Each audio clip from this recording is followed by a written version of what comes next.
everybody, welcome back to Card Curiosity, where we try to find the best possible ways to make a good return on your investment in the sports card world. And today we have a special episode of Rip It or Skip It. We are trying to figure out if 2024 Topps Finest Baseball is a product that you should invest in. Should we be buying boxes of this stuff to rip it, to try and find the Elly De La Cruz and the Jackson Holiday rookie cards and some sweet players like that? Or is it too risky? Are you likely to lose money? Let's jump into it and take a look. Here you can see what some of the different parallels are. You can see that beautiful Elly De La Cruz card there. And here's a handful of other examples as well. It's a nice looking set for sure. The autographs are on card, which is awesome. And so there's a lot of potential here, a lot of big names. But let's jump in. We first like to start by breaking down our four categories. Let me remind you what we look at. We look at the price of the product to see if it's a reasonable investment for us, or is it going to cost us an arm and a leg. We look at the checklist to see if you do buy this thing, are you going to have a chance to pull the big players, or is it so watered down that you're going to likely get guys that you've never heard of or guys that you don't necessarily want. Third, we want to look at the gradability, and we want to decide if this is something that, should we pull the cards that we want, can we grade them at PSA or SGC and get the 10s? That's how you're really going to make your money back here, is by getting Gem Mint 10s from these grading companies. And then fourth, we want to look at the desirability or staying power of the product. Is it something that is going to be standing the test of time? Will these cards be worth any money down the road should you have cards of the best players compared to like a Topps Chrome, which we know everybody seems to like. So let's dig in here. We're first going to look at the price. And so I have Topps, their website, up directly. These were for sale on Topps on release day, and they were for sale for $300. They are out of stock right now. We cannot get them from Topps website.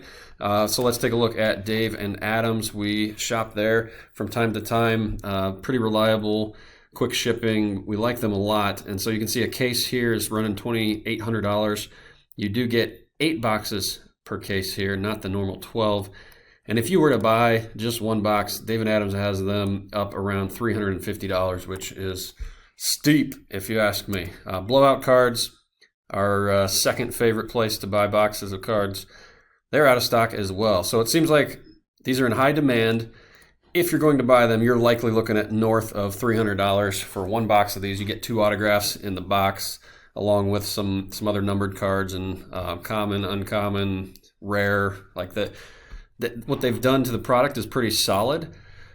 But man, for $350, that's quite a bit. So we're going to go ahead and stamp this at a 1 out of 5.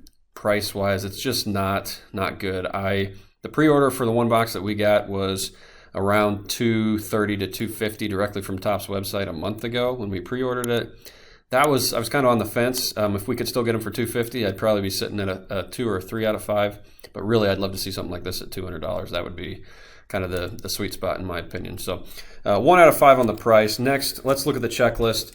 As you know, the smaller checklist is better. And here, as you read in the first couple sentences, the number of players jumped from 125 to 300.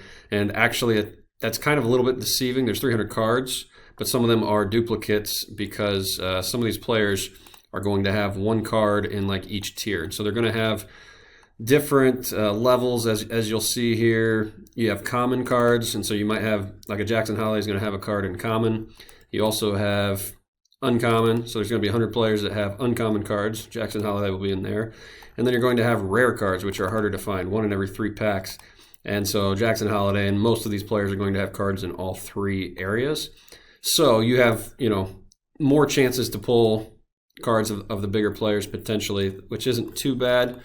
However, there's still some names here. The autographs is where I really, really struggle here. If you look, they have 2 autographs per box, like we said. And a lot of these names are pretty good. Some older names on this 93 finest prototypes. But when you look at just the finest autographs checklist, there's 138 of them, and that's too many. The 2 that you're going to get in a box are not going to be good. You might get Alan Winans and Brett Gardner, who was great for the Yankees for a couple of years, but most people today are not going to want to pull that. And so because of the risk of getting no-name autographs and the cost there, like the checklist, in our opinion, it's just pretty average. So I'd say a 3 out of 5 here, and that's probably being a little bit generous. The autographs, the number of autographs in the set, I think really bring this down. Otherwise, I probably could have gotten to a 4. So 3 out of 5 here on the checklist. Next, let's take a look at the gradability. Can you get PSA 10s from these cards? And the answer, if you look at last year's 2023 product, Topps Finest, overall, these are the non-autographed cards. The gem rate was around 64%, which is pretty good. Anything north of 60% is quite solid in our opinion. The autographs are slightly lower for whatever reason, but between that 40 and 50% range. So if we look specifically at what cards, the biggest cards, Corbin Carroll's base rookie was graded, 483 times, and gemmed at a 78%. So that's pretty good. The biggest cards here were all north of 70-80%. If we look at the autographs, you can see, all right, which of these autographs were sent in, and the autographs are kind of consistently grading around 50%. So we think the gradability here is solid. We're going to give it a 4 out of 5. Had the autographs been more towards that 60% range, this could have very easily been a 5 out of 5. So 4 out of 5 on the grading. Next, we need to look and figure out whether these cards of these players are going to maintain their value over time. And so we have a Gunnar Henderson PSA 10 from 2023 pulled up. It's worth $36 today. And obviously, he's one of the better players in the league.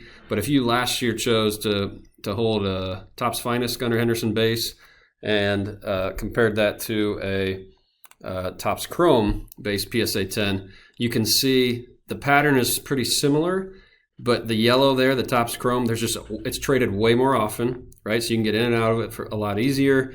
And today, the price of these cards are $36 for the Topps Finest and $42 for the Topps Chrome. So it seems that the Topps Chrome is definitely more desirable than the Finest. And if we flip that and look at the 2 autographs, these are blue autographs, numbered to 150, both raw, and the Gunnar Henderson Topps Finest autograph base there of the blue one is out of 150 is at $375, which is, it's up a bunch, so that's good.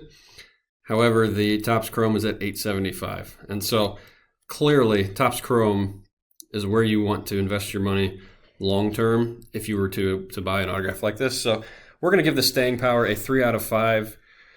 We think Topps Finest cards can continue to hold a fair amount of value, but not nearly as much as Topps Chrome long term. So if you find a player that you want and you want to keep his cards for the long term, you're likely going to be better off to hold Topps Chrome instead of Topps Finest. So if you add all these scores together, you get pricing 1 out of 5, checklist 3 out of 5, grading 4 out of 5, and then the desirability 3 out of 5. That gets you to 11 points out of the 20 that are possible, and that's just not quite good enough for us to recommend that we rip this. So we're going to suggest that you skip this product. It is not a good investment. Instead, if you were going to spend $300 to $400 on a box of cards, maybe just wait until some of these cards come out and settle down and buy a few of your favorite player individual cards and do it that way. That's the way we would do it. That's the approach that we're going to take with this product, and we think you should do that as well. So hope you enjoyed this. Until next time, stay curious.